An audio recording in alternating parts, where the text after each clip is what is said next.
Podzemne živali so za raziskovalce zanimive zato, ker živijo v okolju, ki je popolnoma drugačno od našega, torej nimajo svetlobe, živijo pod stalnimi temperaturnimi pogoji in neki stalni vlažnosti. Temu so se pa prilagodile na različne načine in to je ravno to, kar je za nas raziskovalce zanimivo, in to so podaljšane noge, izguba pigmentov, izguba oči.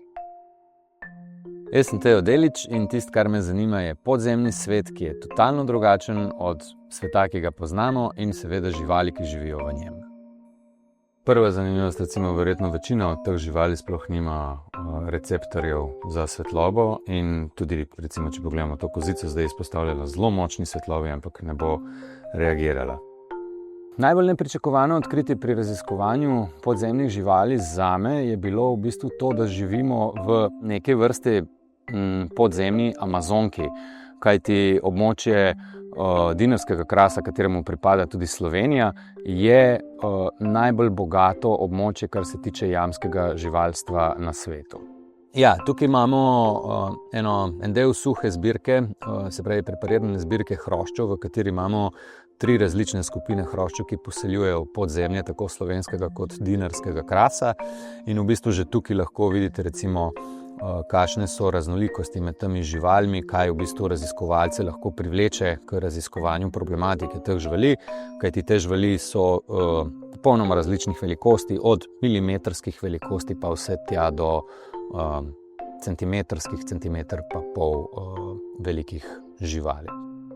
Raziskovanje v jamah je odvisno od same jame, lahko ali težko, odvisno kakšna jama je. Jamarji in raziskovalci ob temu imamo vso potrebno opremo s sabo, ki šteje desetino kilogramov štrikov, desetine kilogramov železja, ki je potrebno za to jamo varno opremiti. Po temu pa pride vsa ta del, ki je vezan na samo raziskovanje, se pravi spuščanje po vrveh, iskanje teh živali, ki so v bistvu zelo redke, maloštevilne, težko dostopne, potem v sami končni fazi pa tudi povratek na površje, ki je lahko tudi večuren.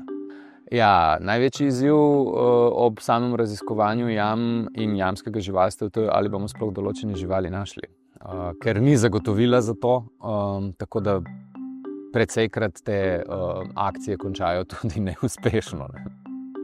Iz jamskih raziskav bi mi zagotovo ostali kakšni trenutki, ko se človek najde v ozkih prostorih, kjer z rokami ne more nič narediti, pa se mu hkrati ob butanju s čelado ob stene ugasne še luč in potem si prepuščen svojim živcem oziroma svoji pomirjenosti in neki iznajdljivosti, kako se povleči iz te situacije ven.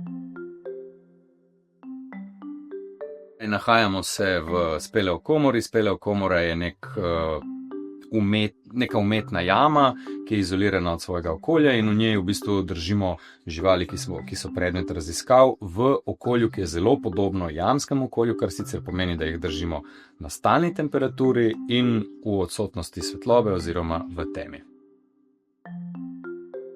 Če bi našo knjigo skušal strniti v en sam stavek, bi lahko rekel, da smo naredili en izjemen presek zgodovine sedanjosti in prihodnosti raziskovanja podzemlja in podzemnega živalstva v Sloveniji. Upam, da bo v branju knjige bralec prišel do zaključkov, v kakšnem edinstvenem delu sveta se nahajamo in kako je v bistvu površje in podzemlje neprekinoma povezano.